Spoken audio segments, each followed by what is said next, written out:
planned another closing message, but I feel compelled to say what I'm about to say. Now, I risk sounding like a conspiracy theorist, but it's no longer a theory.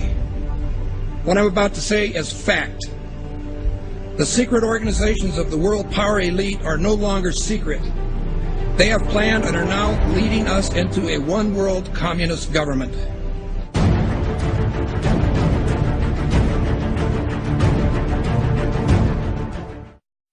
Executive order signed by President Obama has sparked controversy on both sides of the political aisle. The National Defense Resources Preparedness Executive Order was signed quietly Friday night. It gives the president the power to control U.S. resources. The Rules Committee is going to meet in the House. They are going to come up with a rule that makes it okay for them to do a same-day bill.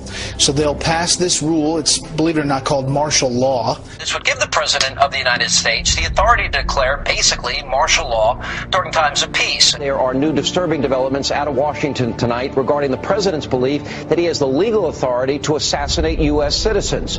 Incredibly enough, it appears that our commander-in-chief actually believes that authority exists not only on foreign soil, but right here on American soil as well. But Senators McCain and Levin have added this legislation which would authorize the president to declare the entire United States of America, all 50 states and all territories, to be a battlefield, right, even though there's no battle, thanks be to God, going on here. War on terror is different. And that would authorize him to use commander-in-chief authority in the United States, to use the military to arrest people in the United States who, in the president's opinion, are enemies of the country.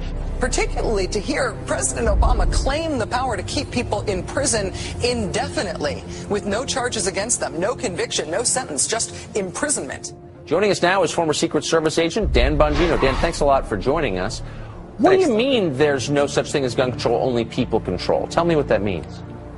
Tucker, this is larger ideological ploy by this administration. They're not being authentic with America, whether it's the sequester, healthcare, or the gun control issue. What they do is they manipulate an emotional crisis, a national emotional crisis, to further an ideological agenda which involves the evaporation, the slow disintegration of your civil rights, your liberties, your ability to live and let live. And it's a disturbing pattern that, frankly, is really starting to get under my skin. The U.S. is funneling money into tracking systems that are threatening to make the very concept of privacy a thing of the past.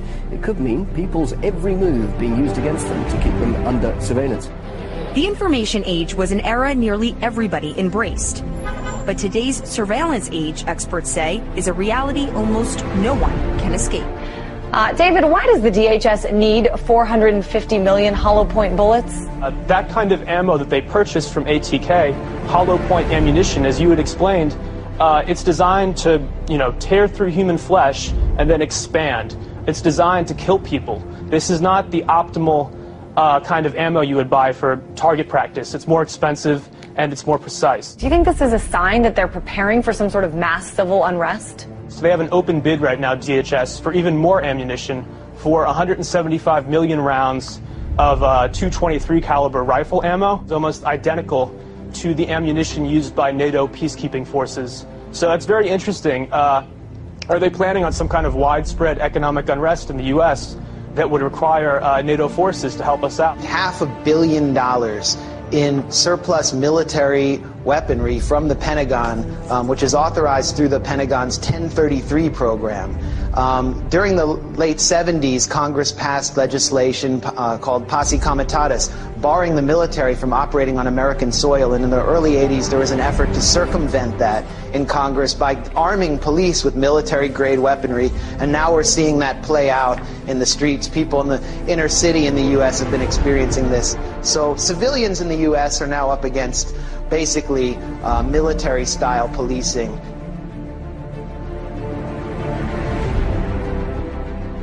The battle against terrorism involves all of us.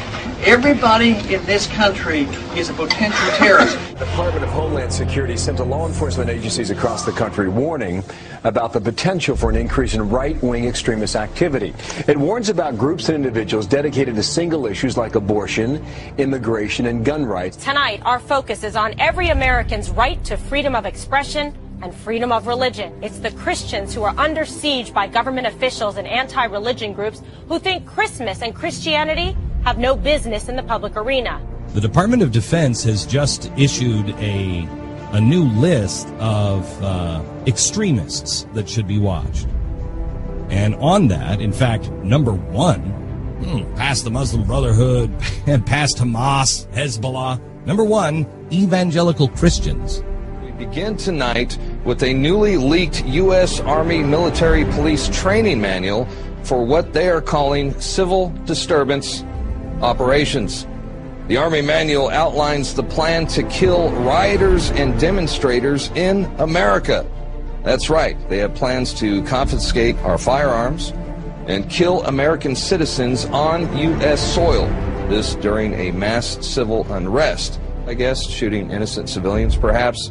And it goes on to describe how prisoners will be processed through internment camps. Wow. So there you have it. Our own military being trained for armed conflict with U.S. citizens. They're being trained to confiscate our guns in preparations to process us into camps during civil unrest.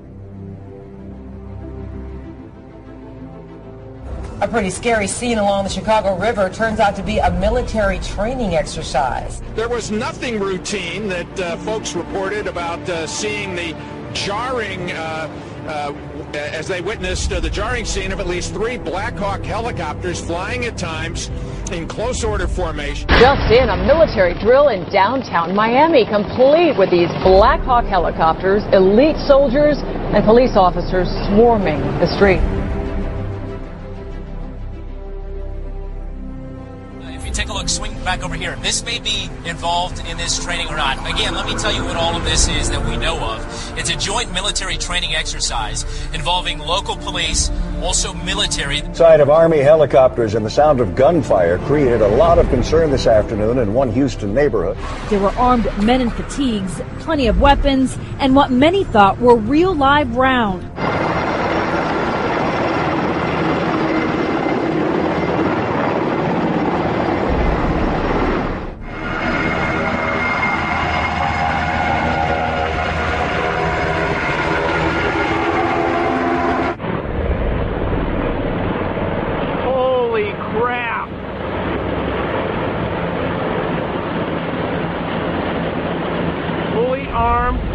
I told you they were coming. There's no lights on them.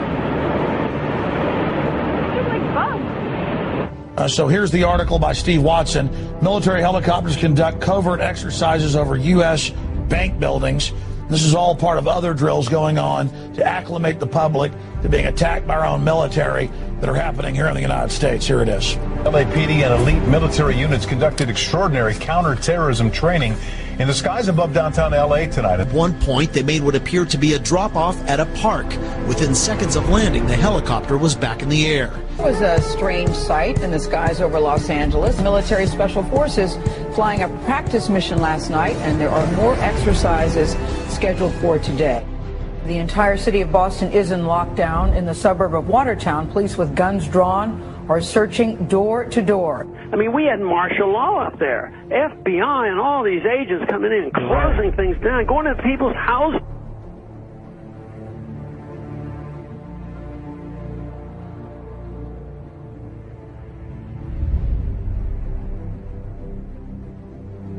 Mr. President, I do want to get right to the news of this week. Sure. The terrorism in Boston. Yeah.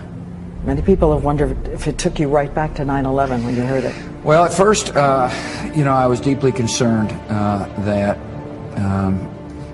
there might have been a organized plot. I don't know all the facts. I don't think we all know all the facts, but I was deeply concerned that this could have been, another